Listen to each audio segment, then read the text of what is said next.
नमस्कार, स्वागत है आप सभी का एमपी जीके की चौथी क्लास में। और आज हम 25 मोस्ट एक्सपेक्टेड क्वेश्चन सॉल्व करने वाले हैं, जो कि एमपी कांस्टेबल में काफ़ी ज़्यादा संभावना है इन क्वेश्चनों के पूछे जाने की। और आज की क्लास के जो मैंने क्वेश्चन सिलेक्ट किए हुए हैं उनमें मैंने थोड़ा सा लेवल बढ़ाया हुआ है पहली क्लासों की अपेक्षा। तो आप लोग को हो सकता है कि पढ़ने में थोड़ा सा मज़ा ना आए, लेकिन आपको मज़ा वज़ा नहीं देखना है, आपको सब कुछ सीखना है। क्योंकि देखिए कांस्टेबल के एग्जाम जो है आज से स्टार्ट हो ही चुके हैं, और जिस प्रकार से क्वेश्चन पूछे जाते हैं उस प्रकार से मैंने क्वेश्चनों को उठाया हुआ है। ठीक, तो चलिए आज की इस क्लास को स्टार्ट कर लेते हैं।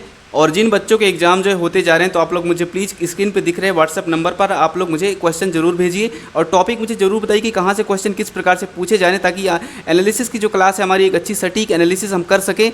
तो स्क्रीन पे दिख रहे नंबर पर आप लोग मुझे जरूर व्हाट्सअप कीजिए। और एक बार फिर से नंबर आप लोग नोट कर लीजिए, 9340943761। इस नंबर पर आप लोग मुझे व्हाट्सएप कीजिए जिन बच्चों के एग्जाम जो है हो जा रहा है। ठीक, और शिफ्ट मुझे और अपने नाम के साथ और अपनी सिटी जरूर बताइएगा, ताकि मैं क्लासेस में आपका नाम लूँ, और आप अपने मार्क्स भी हो सके तो बताइएगा कितने मार्क्स आप लोग के आ रहे हैं। ठीक, तो चलिए आज की इस क्लास को स्टार्ट कर लेते हैं, और नंबर आप लोग जरूर नोट कर लें।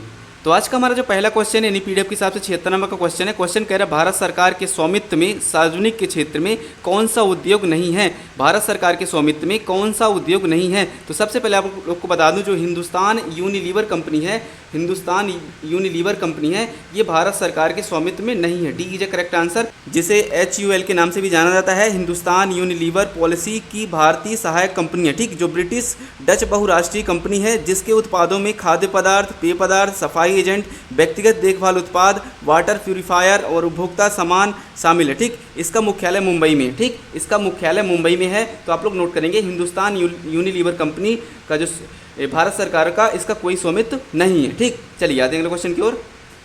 चलिए अगला क्वेश्चन कह रहा है इन भगवानों में से इनको लोकपाल या विश्व संरक्षक के रूप में जाना जाता है। तो आपको बता दें, यम हो गए, इंद्र हो गए, वरुण हो गए और कुबेर हो गए, इन्हें लोकपाल या विश्व के संरक्षक के रूप में जाना जाता है। ठीक, यम आप लोग दिशा, इनकी दिशाएं नोट कर लेंगे। यम की दिशाएं होती दक्षिण। ठीक, यम दक्षिण, कुबेर हो गए उत्तर, और वहीं पे इंद्र की बात करें तो इंद्र पूर्व की ओर। ठीक, और वरुण पश्चिम। ठीक, इसी भी आप लोग नोट करेंगे। चलिए आते हैं अगले क्वेश्चन की ओर।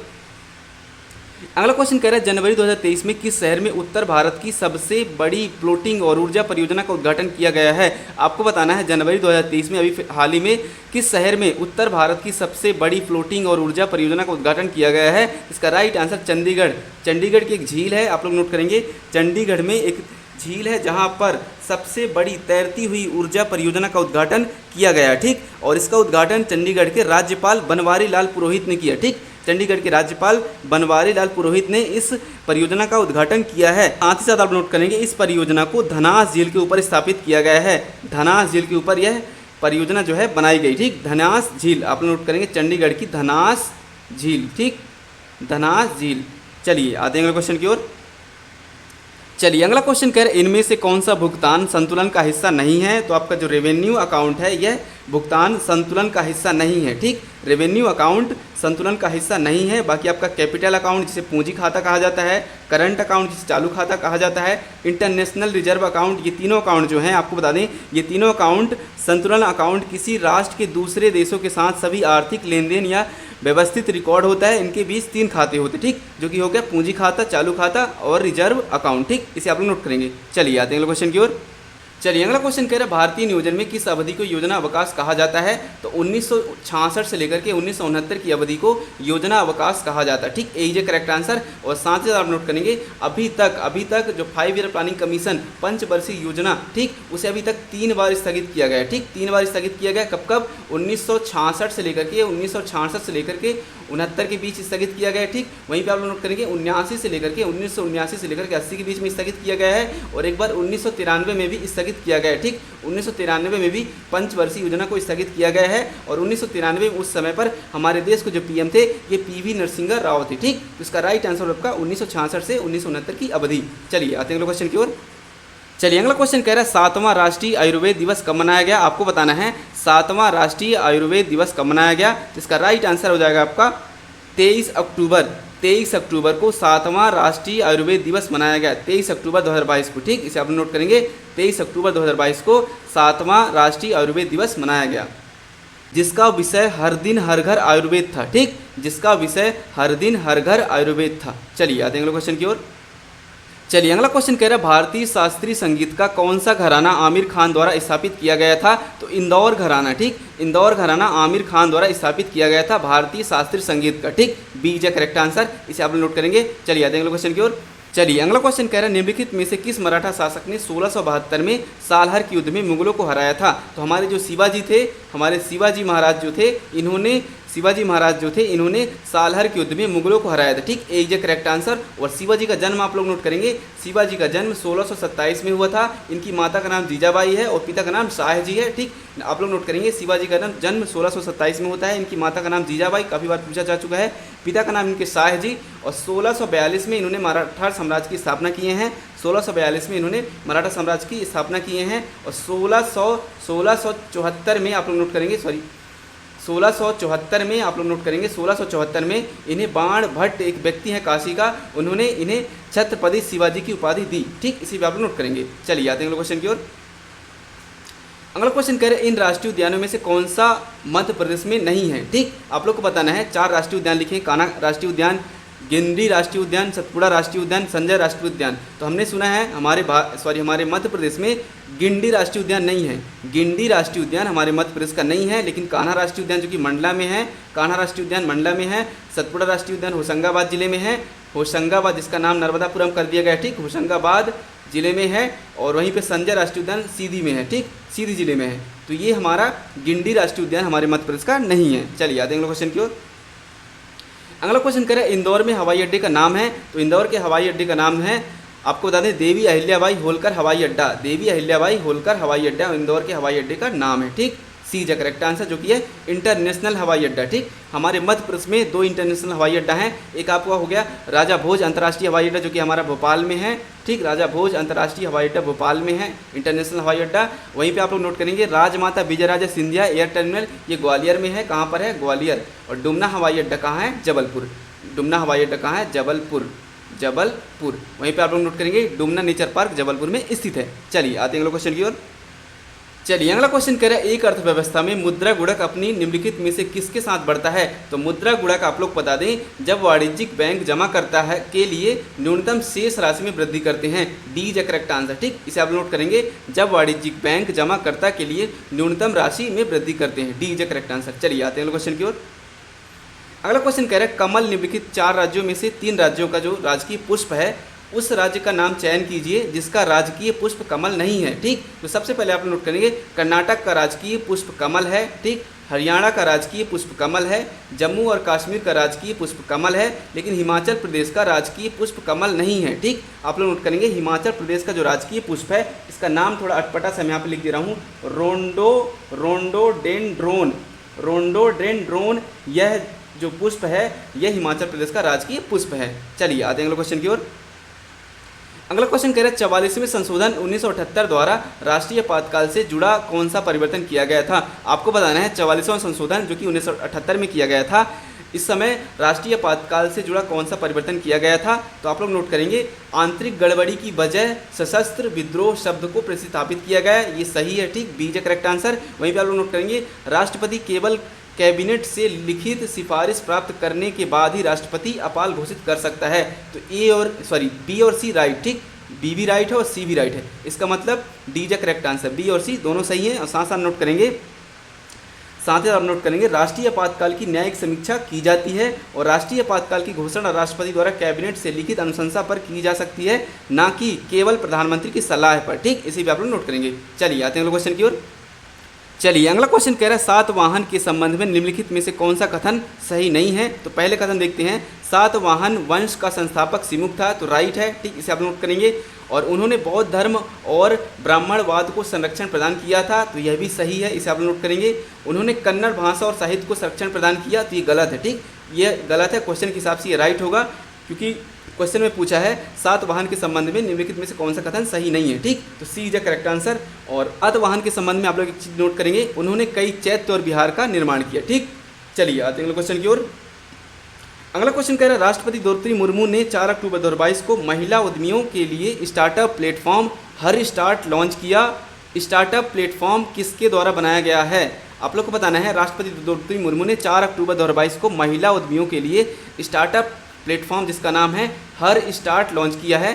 यह स्टार्टअप जो है प्लेटफॉर्म किसके द्वारा बनाया गया है? यह बनाया गया है गुजरात विश्वविद्यालय के द्वारा, ठीक, गुजरात विश्वविद्यालय के द्वारा हर जो स्टार्टअप है इसे बनाया गया, ठीक, डी इज करेक्ट आंसर, इसे आप नोट करेंगे। चलिए आते हैं अगले क्वेश्चन की ओर।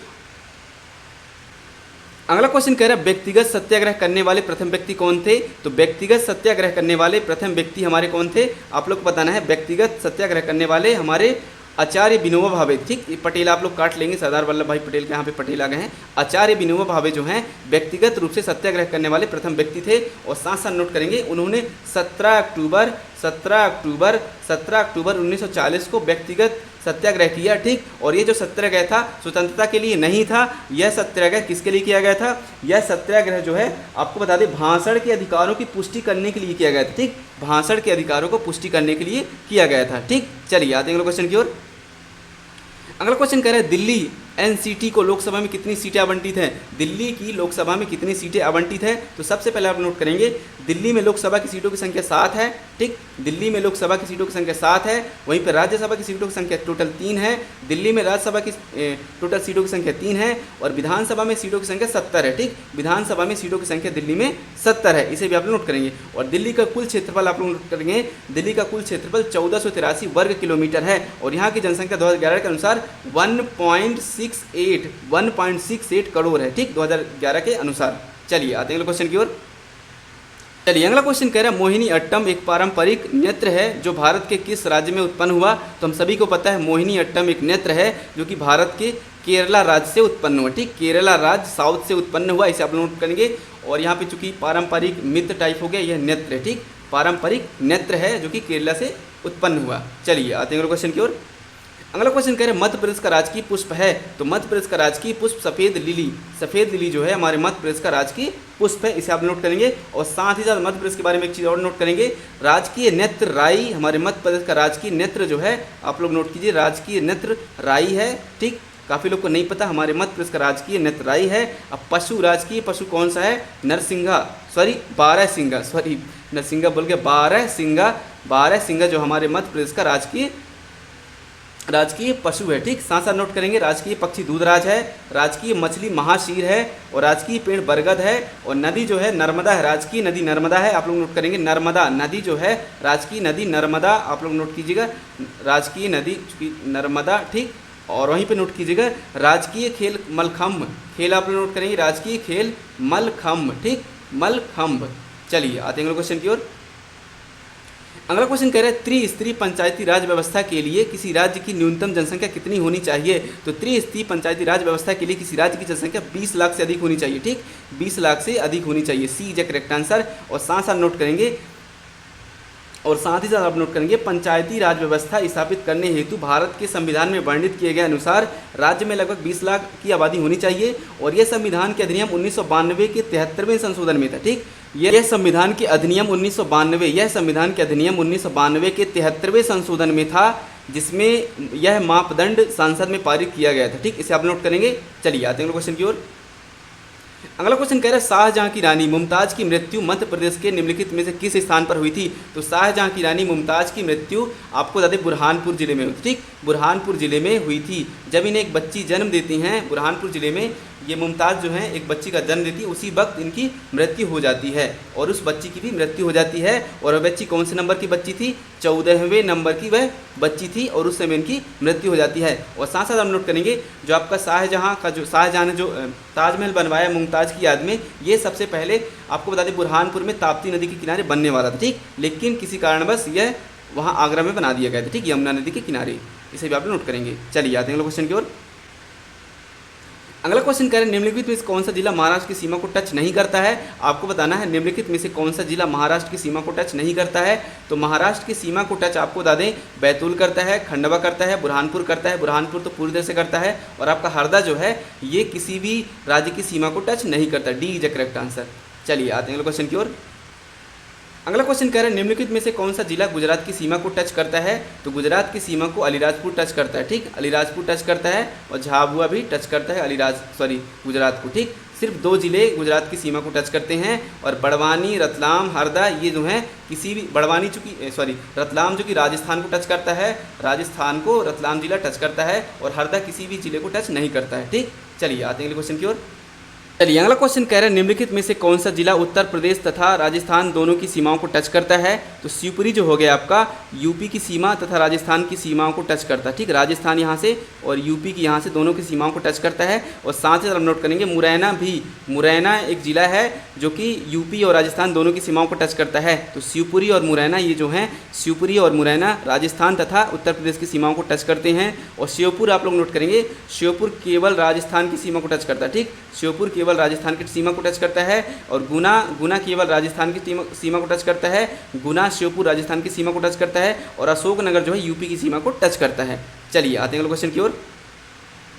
अगला क्वेश्चन कह रहे हैं निमाड़ी किस जिले से अलग होकर एक नया जिला बनाया गया था। तो निमाड़ी जो है टीकमगढ़ जिले से अलग होकर के एक नया जिला बनाया गया है। ठीक, निमाड़ी जो है टीकमगढ़ जिले से अलग होकर के एक नया जिला बनाया गया है। और अभी हमारा सबसे छोटा जिला क्षेत्रफल की दृष्टि से सबसे छोटा जिला निमाड़ी है। और सबसे बड़ा क्षेत्रफल की दृष्टि से छिंदवाड़ा जिला। ठीक, इसी बात में नोट करेंगे। और आज की क्लास को यहीं पे खत्म करते हैं। यहाँ पे मैंने 25 मोस्ट एक्सपेक्टेड क्वेश्चन करवा दिए, क्योंकि यहाँ पे क्वेश्चन मार्किंग में गलत हो गया। यहाँ पे 50वां है। ठीक, 50वां नहीं 100वां है, 100 नंबर का क्वेश्चन है। ठीक है, तो 25 मोस्ट मैंने एक्सपेक्टेड क्वेश्चन करवाए जो कि आपको काफ़ी नॉलेजेबल लगे होंगे और आपके एग्जाम में कहीं ना कहीं आपको पूछे जाने की संभावना है। तो आज की क्लास में यहीं पे खत्म करता हूँ। मिलता हूँ अगली क्लास में, तब तक के लिए नमस्कार।